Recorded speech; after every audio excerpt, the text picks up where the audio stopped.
We are live. Hello, everyone, and welcome back to today's live. Um, this is a live, which is like the second step of our previous live, which was called the 24/7 trap. And in the previous live,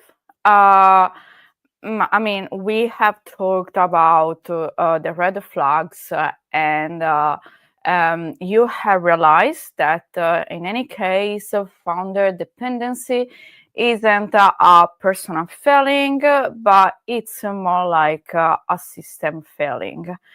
And today we are actually going to see how we can fix this issue.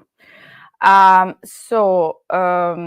giving you like some very quick extract from our framework for getting the knowledge out of your head and being able to introduce your knowledge inside the systems, and also how can you actually transfer it to your team members and create like accountability, which means also motivations.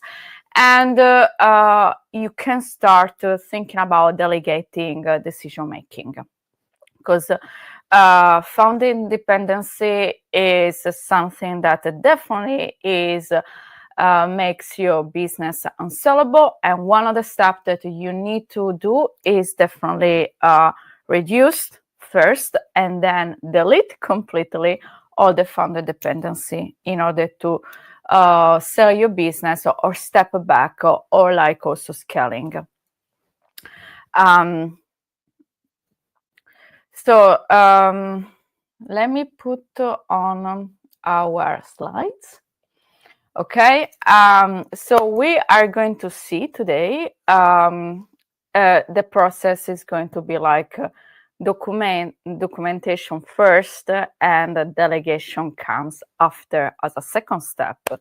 So just for giving an idea about what we are going to talk about today, it's how can you actually document,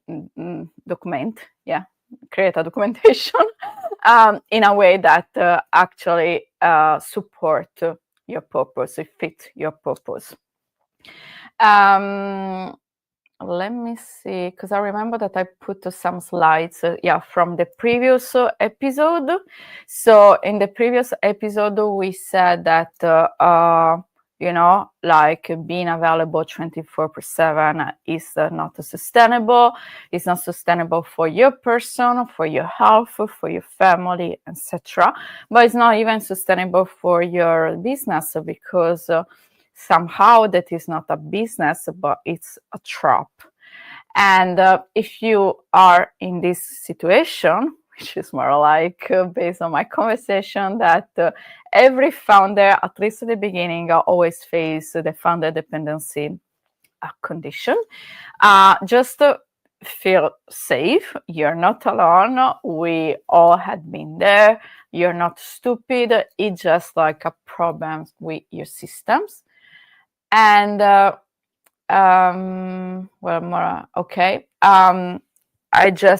this was always something that we had discussed previously, so I'm gonna be very fast here. The delegation fails because you're trying to delegate something that only exists in your head.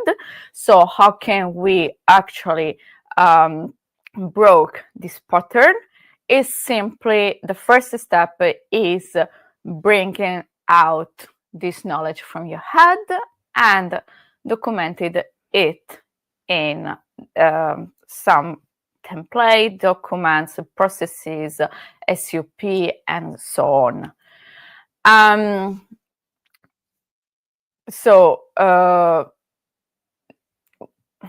Let me see as well. What more did I put? We have talked that if the buyer sees that the business is too dependent on you as a founder. They can see a risk, they can't see an investment. So they are not going to buy your business because they can't provide any good support after. They can't really use your business after. So we are not talking about any investment, and definitely it can't scale without you.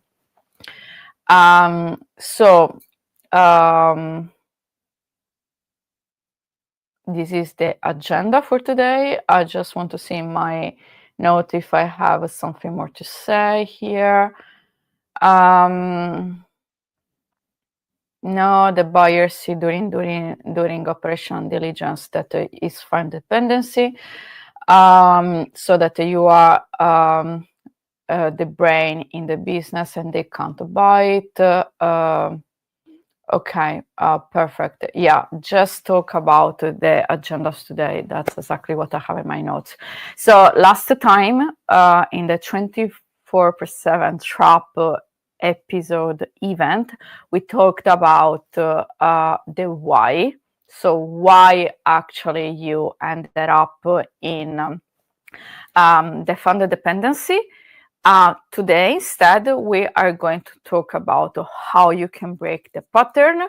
So in our agenda, we have why documentation comes before the delegations. We need to understand the why before being able to fully accept it. Then we have the 4 steps for transferring your knowledge from your brain to a framework that your people can actually use it. Then we have creating decisions as a framework. And then we are going to talk about also what kind of documentation we need to work on first. So priorities, of course, because we can't do everything in one day. And of course, we need to test this process, these frameworks. And the best test is always thinking about, can you take a vacation? Can you go on holidays? If at the end of the test you come back and the business runs without you while you were away, yes, you have created something that is sustainable. If it's not, it means that somehow we need to revise based on the feedback what went wrong and just update. Not starting from scratch, we need to review and update our processes. So let's start immediately. Let's bring back our slides, and here we are. So we are right now with the first step, which is also the title of this live. So documentation comes first and delegation comes second. Why we need to think in this way? So most founders usually go wrong in this little step. They try to delegate without any documentation, but somehow the expectations do not fit the final result. So you are a founder, you hire someone, and you say to this new buy, you need to handle the client onboarding. The new team member is definitely going to ask you, how can I do that? That's fine for me, but how can I do it? You explain how you want things are supposed to be done. Everything happens verbally. Everything happens only once, because usually if the new member is going to ask you a second time a question about something that you have already provided information on, this person usually is scared, might feel like it's not gonna be a good presentation for me. I might look like stupid, etc. So usually team members, at least at the beginning, before understanding what kind of environment is, what kind of culture lives inside your business, they never gonna ask you twice the same thing. So you explain how you want something that has to be done verbally and once. And what happened? The team member is just gonna try to do what the task is. And they get quite to, I mean, they've done it pretty well, actually. They do like, what can we say, 70% right, something like that. But yeah, I mean, 70% is not actually what you had in mind. You were thinking about 100% done, 99% done. So what happened actually in that 30% that is missing? It means that because the expectations are misaligned, you step in and you try to fix it because it's not quite how you would it like. And on the other side, your new team member feels like this kind of micromanagement here because they haven't provided, I mean, they see you step in. As a consequences about this action, they feel frustrated and you're not winning because you're not getting the result that you want. And at the same time, your team member feel frustrated and therefore like he's not winning as well. So why does this happen? And it happens because I mean, keep it really clear in your mind. Sorry. It happens because the process only exists inside your head. And when you try to explain it verbally, you're transferring actually not everything of your knowledge, maybe 30%, 40%. I really doubt that you can transfer like 50% because you have reached that result after a year of experiences with different people, with knowing what fits you, what fits your client, what fits the mission and the vision of your company. And I mean, it takes time for explaining everything. And I'm sure that even you might skip some of the point because they are part of you and actually you feel like there is not even any reason for explain some basic points. So in reality, you explain, you transfer to the new team member maybe 30% of your knowledge, let's say, or whatever is gonna be the number. But what is happening with everything else that actually is part of the result if you step in, as I said, like that is based on intuitions, on experiences, and your experiences are different no matter what from your team members, and then it's also based on the context that the people are living in. So in one case, like you are the founder, in the other case, it's just an employee or like a consultant, and the goals are completely different. So they can't really replicate it, and not because they are bad, don't get me wrong, I'm not saying anything like that, but because they have a different full picture in mind compared to you. They are different from you. They can never be your clone. And this is exactly why it's important to have people that in your team that really align with your mission and your vision, so the culture of your company. So here's what I have actually learned managing complex operations. In my experience, if you do documentation first, and delegation second, you might find like a good framework, something that actually can provide you with a support that I mean, it's a good support that provides you the goal that you want, the expectation that you want to achieve. So why? Because why I learned it in the complex project? Because actually, on those projects, before anyone could on a process, we actually need to document it. It's a step by step, it's a decision point. You need to document it, what kind of criteria you need to achieve. And actually, this is very important, you need to define what good looks like. People need to know what they need to do, what they need to achieve. No assumptions are okay.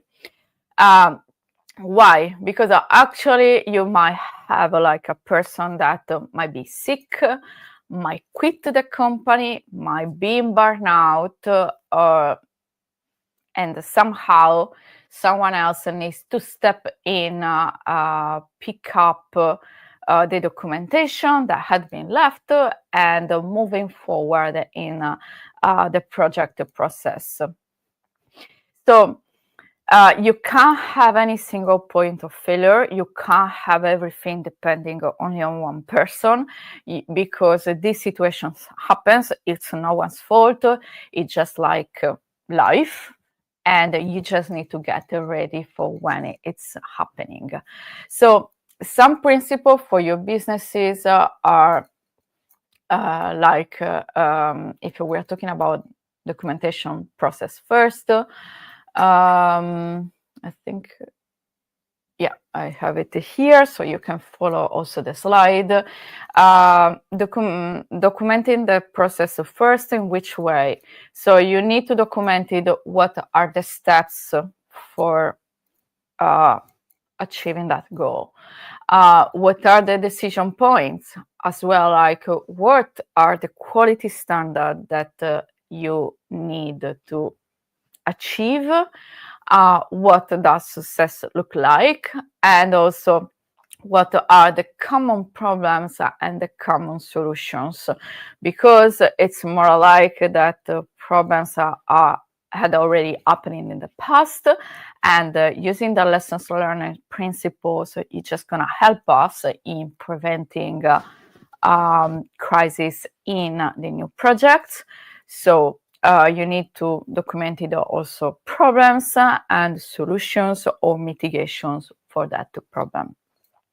Then, after everything is documented, you can think about delegate with the documentation used as a guide. Now your team has a framework, and there is nothing, they can't just say anything like, oh, I just need to figure it out.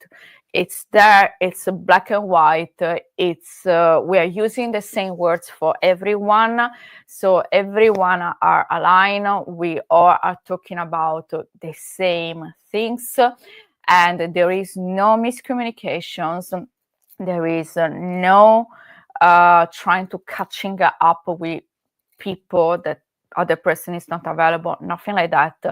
Everything has to be documented because of these reasons. And it means that when they ask you a question, actually, you're not starting from zero, because they are already starting from a step forward. And do not also criticize if someone is gonna ask you questions, because actually those questions are gonna help you in create an SOP which is more detailed, more complete for future situations, so you can provide issues in the future. So let me see one more. I just put over time the documentation gets better, because as I said, like you're gonna revise these documents. Do not think that you're gonna write something, some documents or some standards, and then like you're gonna leave it there for 6 months or 1 year, and you expect that in 6 months or 1 year is still okay. Maybe the information inside are still like up to date, maybe not.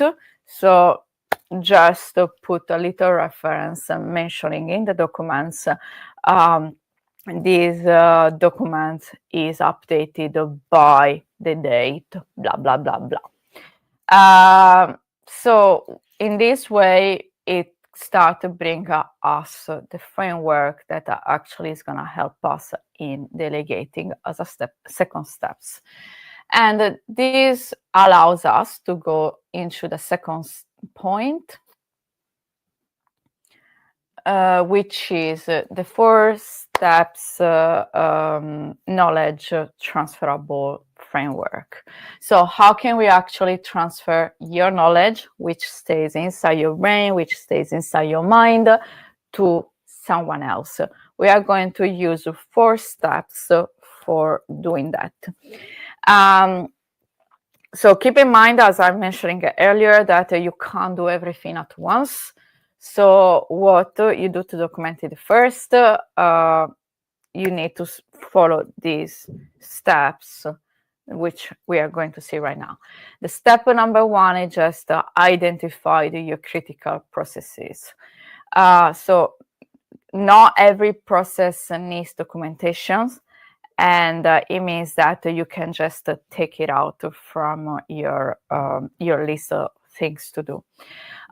So start with the ones that you do repeatedly, maybe every week or even every day, maybe. Every day is kind of difficult, but yeah, I mean, every week, definitely you're gonna have something weekly.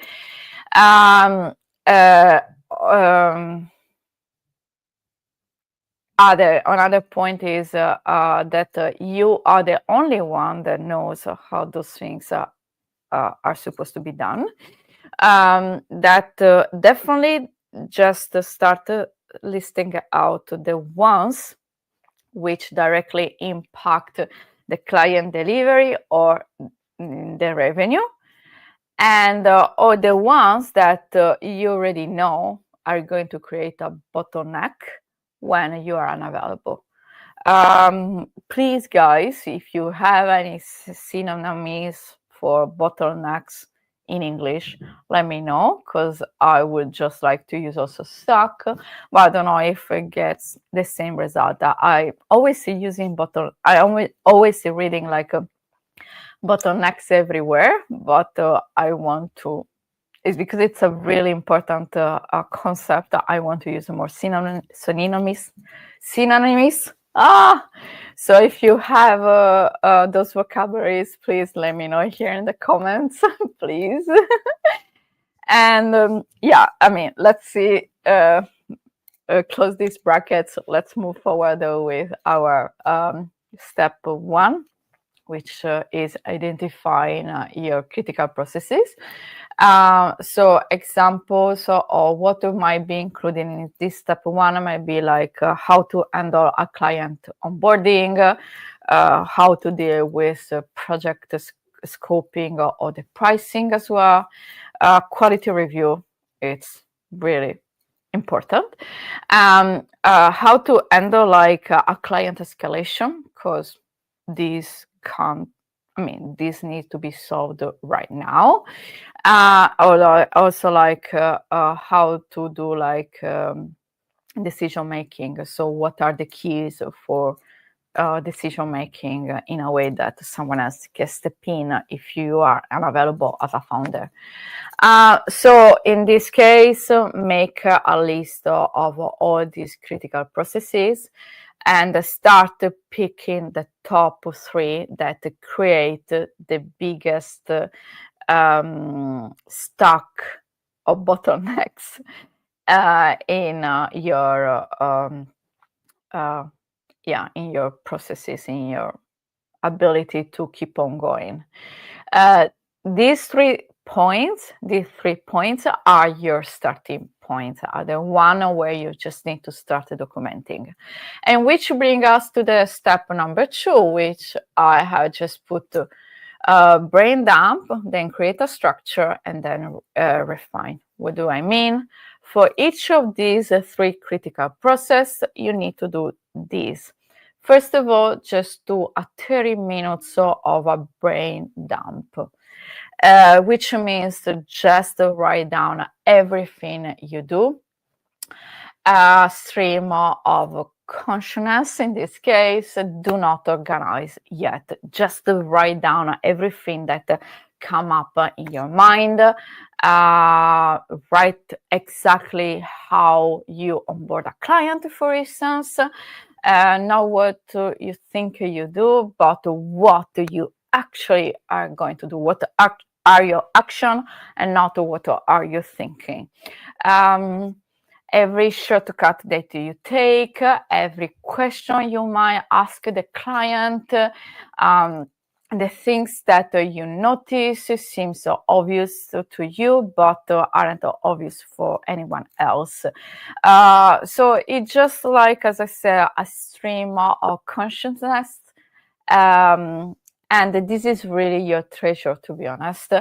And that's exactly like the majority of the things that usually your team is missing. After you have these pages of information, you just move to the next step, which is a structure. So take the 30 minutes of your time for turn the brain dump into steps. So you have everything written, and right now we need to organize it in steps, which are like what happened first and what happens next. What are like the decision points, or as well like what are the quality checks that are allowing you to move to the next step.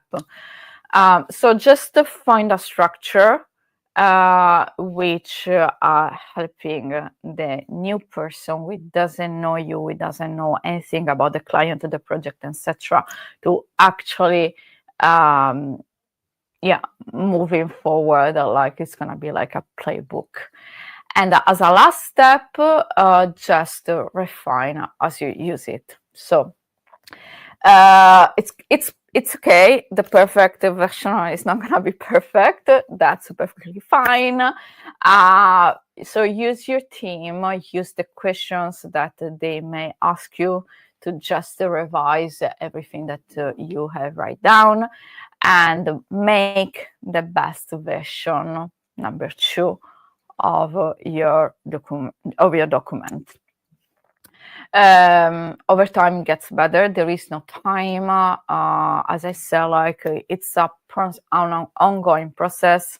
I always say like it's a work in progress. So maybe instead of calling it like a final version, just to use like a version 01, 02, 03, etc. Use progressing number when you name the files in a way that you know where you are at. If you want, like I like to put also data, so I know when I am in the folder in the computer exactly which version is from what time, because maybe I remember that might be 6 months ago. I do not remember how many versions I have done in the middle time, and therefore, like when I come back, I can just if I read the data, I remember. Oh yeah, okay, it was full time. Like now, so we're not in winter yet. Yeah, it was full time. So this is the version that I need to have a look at. So do not delete the previous one, of course. Just put them in the SS folder and move forward with a new version. And then let's bring back our frameworks. Let's move into the step number 3, which is create the decision frameworks. So in this case, you have a structure, but it doesn't necessarily mean that everything goes from point A to point B exactly like you are written them. It might be that it might goes on the direction, might goes on the right, or might goes on the left. So in this case, you need to provide like a decision frameworks as well. Because the team actually doesn't need you to make decisions. They should be independent, and but they need to know how things are supposed to be done in the best way possible, or if we want to say also in the correct way. So instead of just say something like ask Stefania before proceeding. So maybe they need to send out some files. So instead of saying like ask Stefania if the file is correct, just to create also a framework for the same document that just gonna say, if X happens, do A, blah, blah, blah, blah. If Y happens, do B, blah, blah, blah, blah. And escalate to Stefania only if Z happens. So in this way, they know, for instance, that if they are in X, they need to act in one way. If they are in B, they need to act in another way. Example, just thinking about budget decisions, which, I mean, budget just give us numbers, so we might understand it better. If, for instance, a decision is under £500, the team might decide by themselves. Situation X, and the action A is the team member is accountable for deciding. If the budget, for instance, is from £500 to £2,000, they need to ask the department approval, which means that if you are in the condition, we said Y, Y. So if you are in Y, I mean like budgeting 500 to 1,000, they need to act like B. So they need to go into their department and leaders, to the department leaders, and ask for approval. If, for instance, the condition Z will be like, if they are over £2,000, okay, they need the founder approval. But so it means that if there are three conditions, you are going to be called only for one, and the other two, you have kind of delegating the decision. So you have free time. This works better for due diligence, and you have also the possibility to focus on how to escalate your business if you want to escalate. It's up to you. So, I mean, I'm trying to be quicker.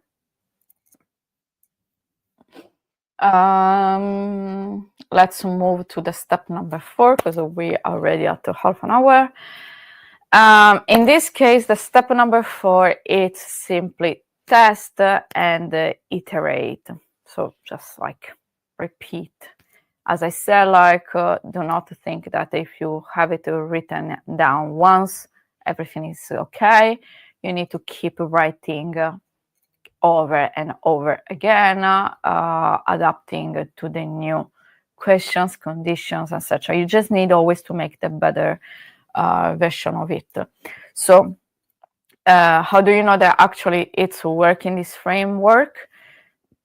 Do a little test with a short vacation, which usually I suggest to take 3 days off, completely off, which means like no emails, no calls, no like a quick have a look, even though it's gonna be 5 minutes, nothing like that. You need to disappear for 3 days, which usually I suggest to take a long weekend. So take your Monday off and see what is happening when you come back on the Tuesday. Was the team able to handle the standard operational using the documentation you provide? If the answer is yes, okay, document the next critical process that you have in your list based on exercise number 1.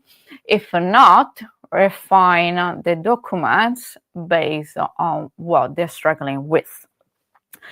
3 days test, it's something that allows you to test actually if it works, and at the same time it doesn't damage your business or your clients, because if you take like a longer weekend, it's just like 1 day off from your availability, which is not such a big deal. At least it shouldn't be such a big deal. And after that, eventually you build up the full version of the vacation test, which is going to be like 1 week off, and then the third step, the vacations test number 3, is going to be like 2 weeks off. If you build up something that actually you take 2 weeks off and the team was able to handle everything, you had win. You are perfectly fine, and your knowledge is transferred right now. So let's move now to the next step, which is the step number 3, the point number 3, which is what to document it first and how to study, so the priority matrix. We have a kind of already said something in the previous point, which was the 4 frameworks, knowledgeable transfers, 4 steps for the knowledge transfer. But I mean, I want to see with you actually also the priority matrix, because, as we said, you need to document it first and delegate in second. And you need to know where to start, because I'm sure that at least the first time you're just gonna find a very endless list of things to do, and you might think that everything has high priority, which is not. So let's see how to study the priority. So priority, of course, we are always classifying them as a high priority, medium priority, and low priority. High priority is what I have said here is going to be documented. It's a document for now. Medium priority is document soon, and the low priority document later. Pay attention, because many people just try to forget low priorities, but you need to document them as well. Otherwise, your process is not complete. So in the high priority, I just put that usually these processes are the ones that have a high frequency. So you do them weekly or more, so maybe twice per week. They have a higher impact, which I like to see it like that they direct affect your revenue or the client satisfaction, and client satisfaction, it's needed for your reputation, and it's going to be connected with your revenue as well. And they are going to create a high bottleneck, so they are just going to my stock your moving forward phase. So yeah, I just put here things that stop when you're not available. Examples of what might be high priority is, like, as I said, client onboarding process, because we do not want to have miscommunication at the beginning with the new client. Project delivery workflow as well, it's important. Pricing and scoping methodology, I mean, we can't go wrong with that. So definitely it's going to be like a high priority. And as well, like a quality review. I mean, quality is better than quantity. We know it. We have standard for that, and we know that we need to provide the quality that we are paid for. So quality for me, it's definitely high priority. Then once we have created this group, we can move into the next one, which is medium priority. So you need to document it soon, not right now.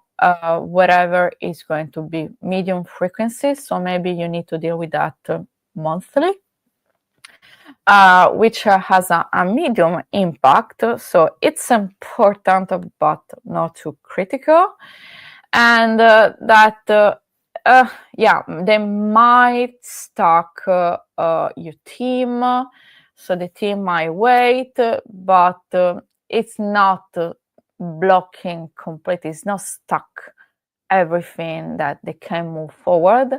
It's just like the process move slow.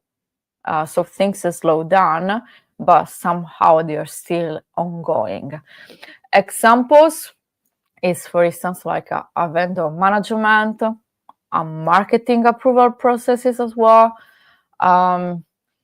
hiring or onboarding a new team member. So like interview phase or is already hired. It might be also some financial process. So you can see that in this case, if the things might progress, but if somehow for 2 weeks not everything is perfect, it's not such a big deal. Of course, it's better to avoid it, don't get me wrong, but these are definitely processes that has to be documented after the highest, the one with the high priorities. And then there are the low priority, which are the documents that you need to create or write them down later. And these processes are low frequency, so maybe you're just gonna do them quarterly or even less. Maybe every 6 months you need that document, that process.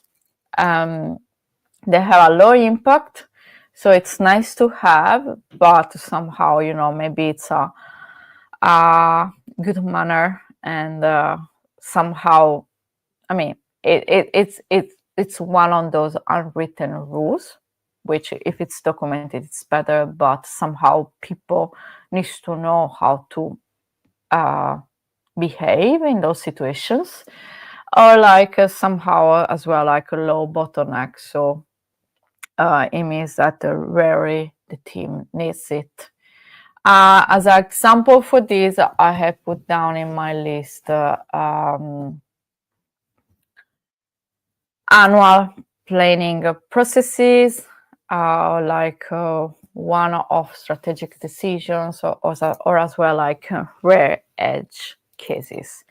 Sorry guys, I need to take a sip of water.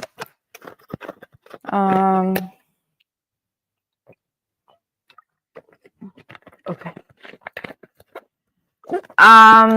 So start with a high priority, and then in the moment where you check the box, the box that is done, you can move forward with the medium priorities and then to the lower priorities.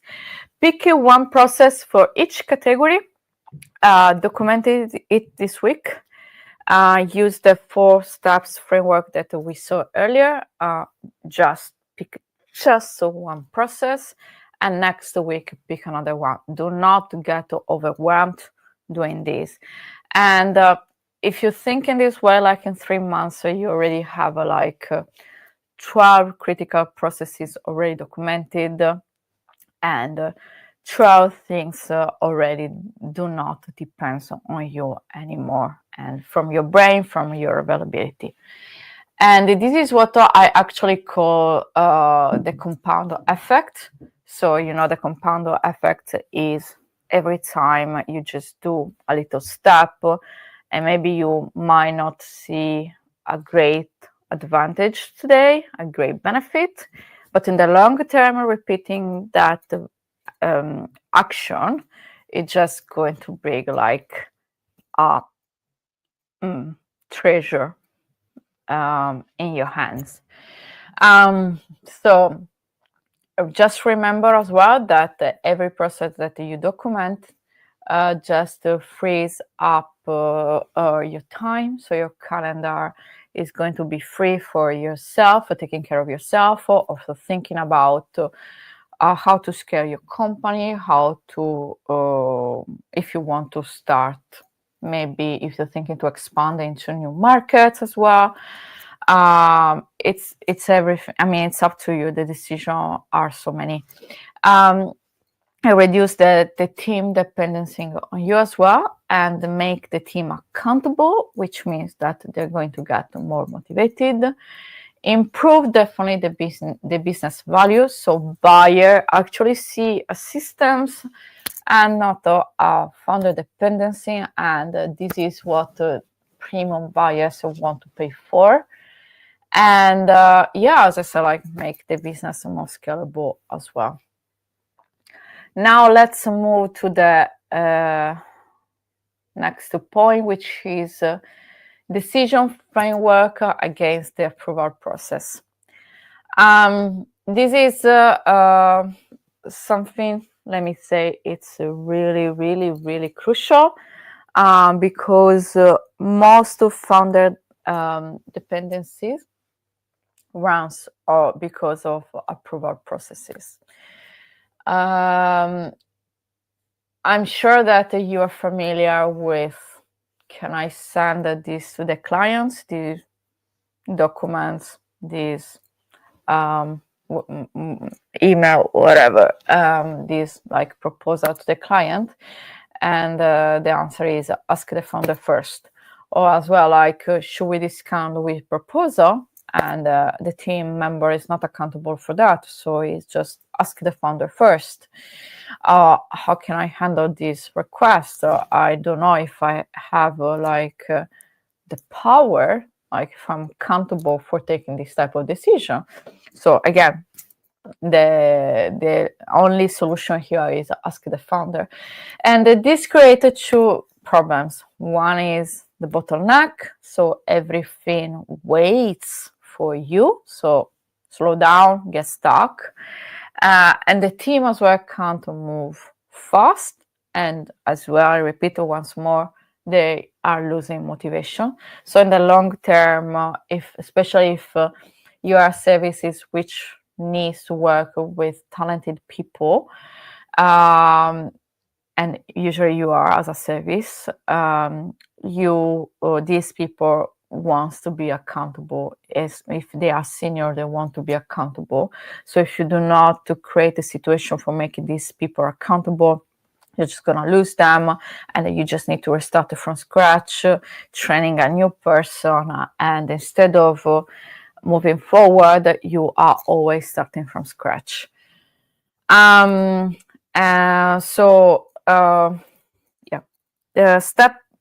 Problem number 2 is the team doesn't develop a judgment. So actually, they never learn how to make decision, and they just learn how to ask. And this is not the type of people that you want around. You want around people that actually are pushing forward. They want to find solution and makes things better.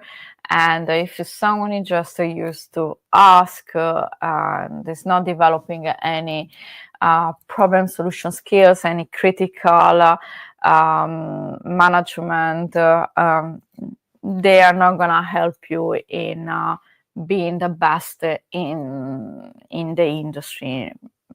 So your competitor probably are going to take the top of this, of the heat. It's just gonna be your competitor is gonna be the number 1, and you're gonna be number 2, or number 3, or even more, and your business value is lower than your competitor, which is on the first step in the ladder. So the solution here is, of course, the decision framework. So people needs to be accountable for that. And how can people actually make decision? How can you just do that? Your team has the criteria to decide for themselves. So first of all, you need to identify the recurring decisions. What decision do people ask you about repeatedly? So over and over again. Because if you keep repeating over and over again the same answer, you can just skip it. You already have your framework. So example, when we maybe pricing, discounting, scope changes, client communications, as well, like always quality, or even resources allocations.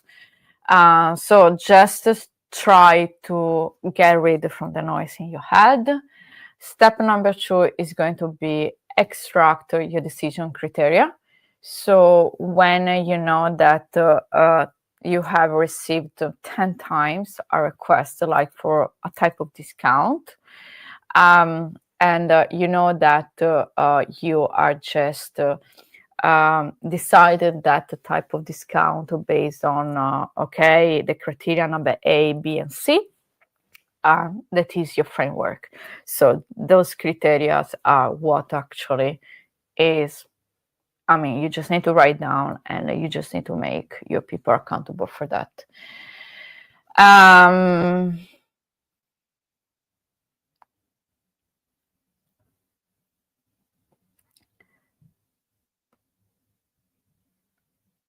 We were talking about step number 3. Let me put back, sorry. The slide, yeah, and okay. So you have defined your parameters for the criteria. And at this point, the only thing is just like a refine based on the edges cases. So the first, as we know, the first version won't cover everything.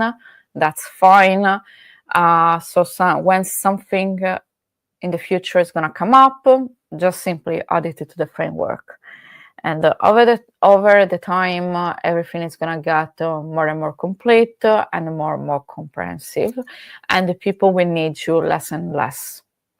And as you can see, everything takes time.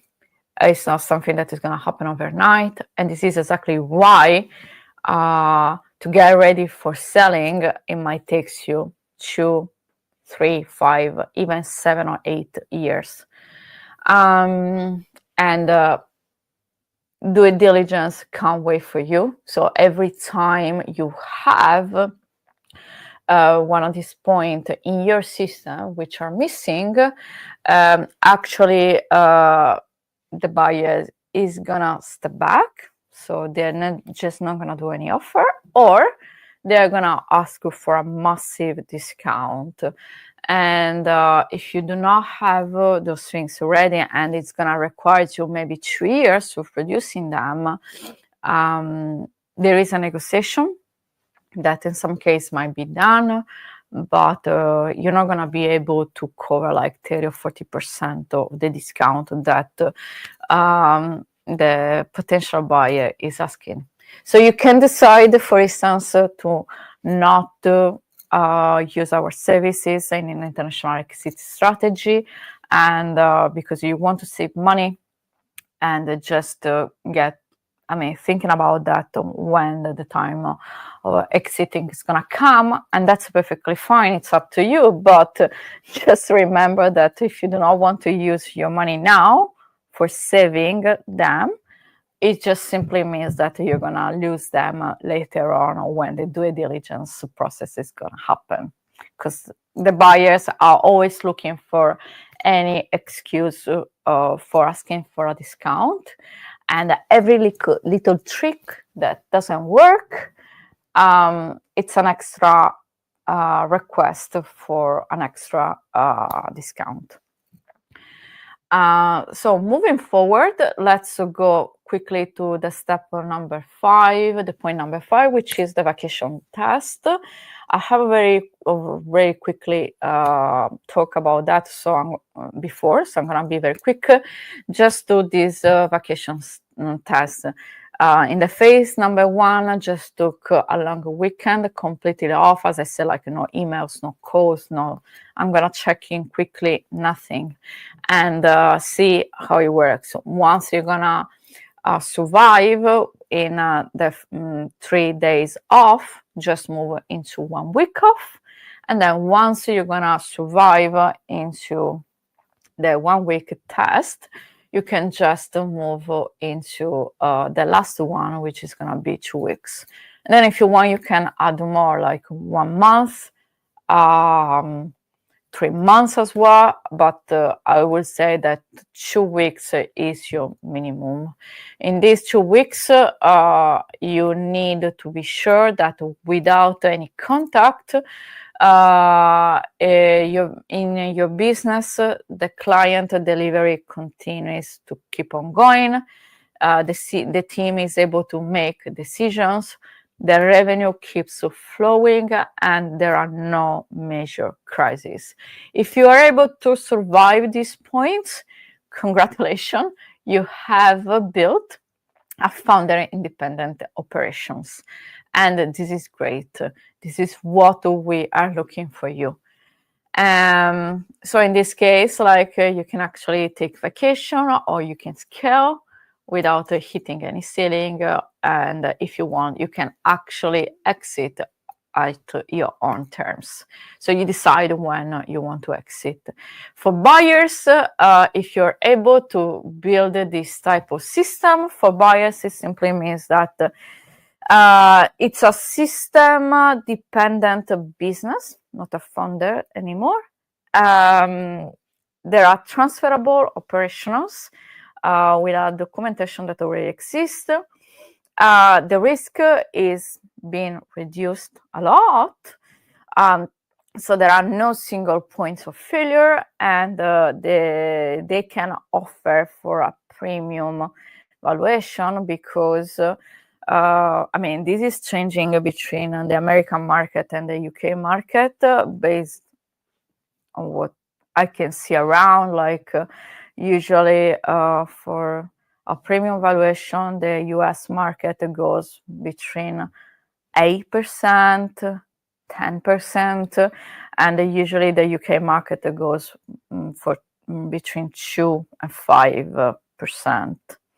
Sorry, not percent, X. At least today, and it always may change. So yeah, the vacation test is your last point, and so let me see if there are other slides. This is your solution for whatever we have seen in the previous slide, which was the 24/7 trap. And I remember you once more, if you are in that situation, it means your business is unsellable, and you're not able as well to take vacations. And the sum up, I'm just gonna go quick because we already 1 hour. So documentation first, delegation second. Then we have seen the 4 steps for transfer your framework. Then we have seen how to prioritize the critical processes, and then how to transfer the decisions to someone else, so the decision frameworks. And the last one, your last test, the most important one, is just the vacation test. So more slide.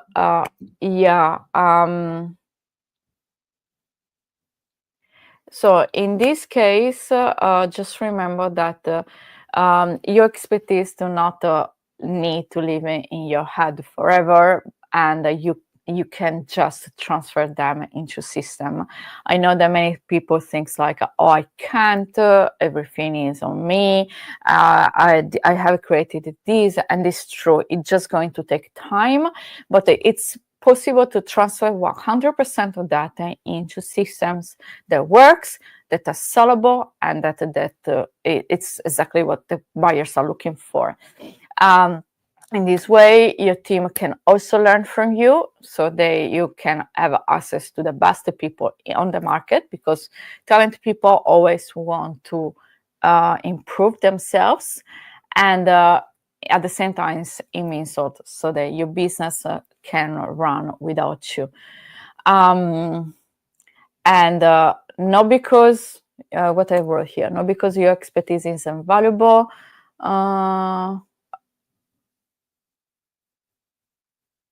Okay, yeah, sorry.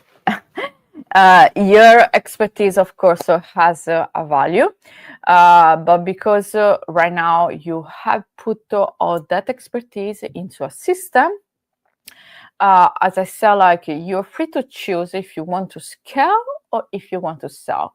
It's up to you. It's just your own choice.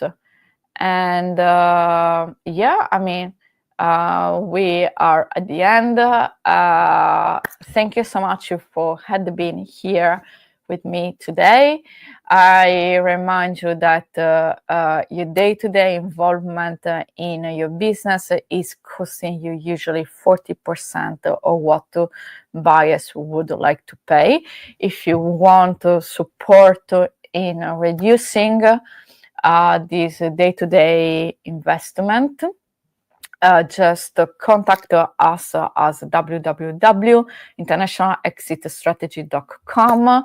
I mean, there is a contact us form direct, or like you can also have many buttons inside the website that goes directly to my calendar for booking our discovery call. And yeah, I mean, we are helping services in international exit strategy.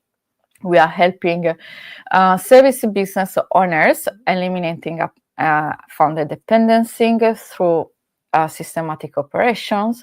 And it's up to you whether you are planning to sell, to grow, or to step back. But it's something that you need to do. So I'm just gonna end this live. Thank you so much for being here. If you want, you can contact me as well as Stefania Arc on LinkedIn. And yeah, get your freedom and your business value at the same time. Have a lovely day ahead, and see you in the next live. Bye.